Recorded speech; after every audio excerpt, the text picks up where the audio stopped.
What is up, you guys? I'm Boomer from Military for Life, bringing you guys a new deck profile on Lightsworn.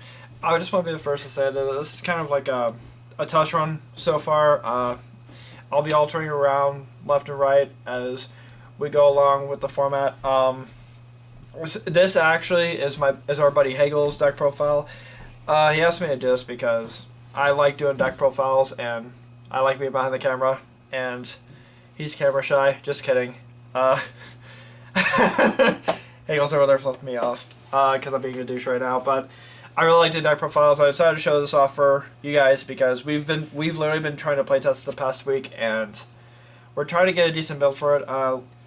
We had to put a couple of cards in that would kind of make sense for Lightsworn build until we can get other cards from. The only cards we're really missing are Felice. And after that, I'm honestly not sure how we should go about building the deck even further. If you guys have any thoughts or opinions, please, we would love to hear them in the comments below. Keep in mind that we're kind of not rich, so like, if you're recommending like more expensive cards, it'll take us a while to get those. But please, any comments, any suggestions to help with this deck would be absolutely awesome. So with all that being said, let's get started on this video.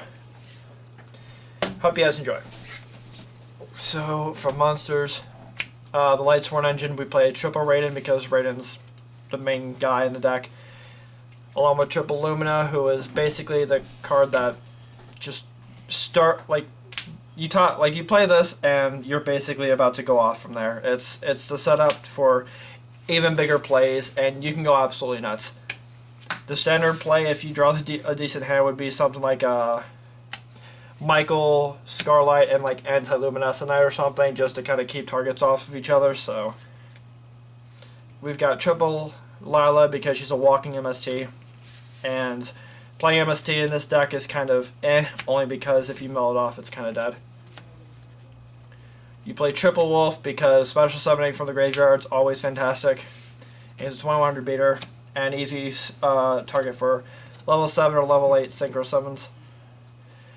We play double Minerva because Minerva's a fucking beast, and that extra mill's really chill.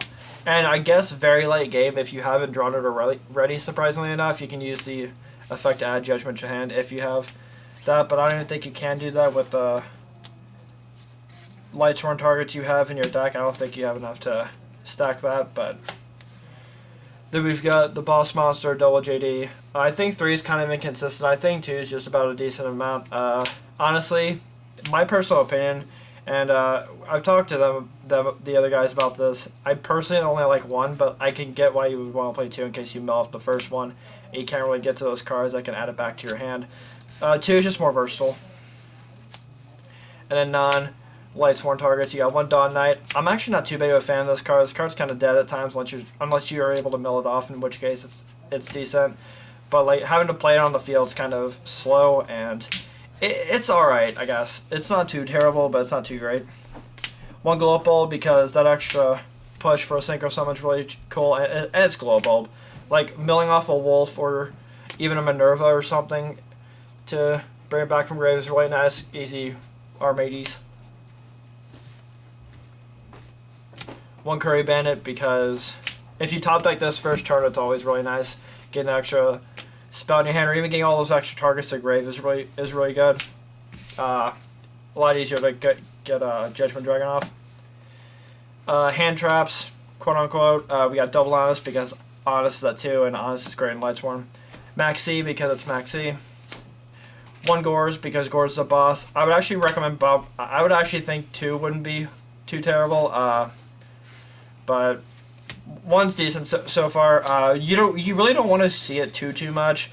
Honestly, you want to get your Lightsworn targets a lot faster, but if you don't draw any Lightsworn guys, or if you draw like Wolf and that's it, Gores isn't too bad to have. And then 2 Trag because we don't have 2 Felice. But even then, Trag's still a pretty good card, especially for a deck like this. We're thinking of probably going to a Chaos variant until we can get a hold of those 2 Felice, but even then it's like, man, I'm very well aware we need 2 Felice, but I mean, the deck itself runs pretty smoothly.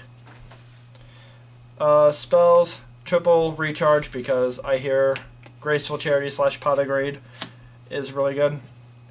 Double Charge because it's Charge of Light Brigade. I honestly don't see why this card's on at 3. Double Cyclone because this is a better MST, and if it gets milled off, you can still use it. Plus, it gets around cards like Imperial Order, Royal Decree, that sort of stuff. Which, Decree didn't really affect this deck, but like I'm kind of using that as an example. Skill Drain, Mind Drain, Soldier, those kind of cards are just kind of a problem for this deck. 1 ofs, 1 Foolish, 1 Monster Reincarnation. This card's actually put in some work. Be able to get back the JD late game and drop into your punch really cool. 1 Roto because you have a ton of targets. And 1 Soul Charge because Soul Charge is good. And then for the only traps, we got Double Beckoning Light because this card's literally the nuts, especially late game. If you're able to top deck it and get all of your powerhouses back and just go off from there, it's really good. And Double Breakthrough, just action effect negation, and a lot of people aren't really playing it, so I don't think a lot of people are really seeing it coming. And I still think negating effects is pretty good. Plus, it's basically a double effect veiler. For the extra deck, 2 Michael because it's Lightsworn, you gotta play the Michael. For the generic rank levels, 1 Armades for level 5s, level 7s, 1 Clear Wing and 1 Black Rose. Clear Wing's just too good against Infernoids.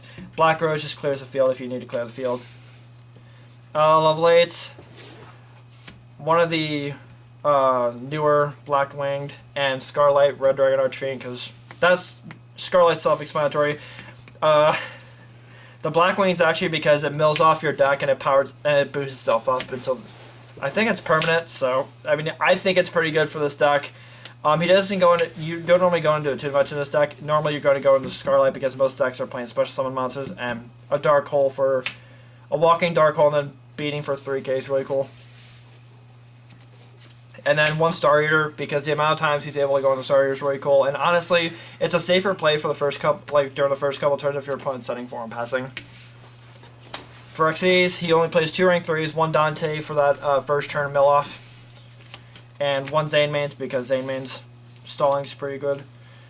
Rank 4 is Dweller because Dweller, in my opinion, is the best XCs in the format currently, along with Castell, which it returns basically anything. Honor because he's got room for the Honor and Honor still really good in my opinion. Anti-Luminescent Knight, honestly the effect to swap targets around and keep your targets off cards like Michael and JD is really good. And Dark Rebellion, I have yet to see him go into it, nor do I ever actually see him needing to go into it. It's just the extra card because he wants to do the extra push for game.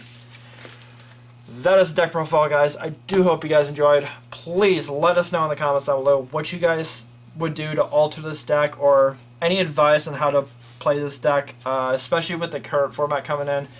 The side deck's very versatile for the most part. You guys can probably come up with whatever you think is best. I decided not to show it because there's just so much that you can do with it.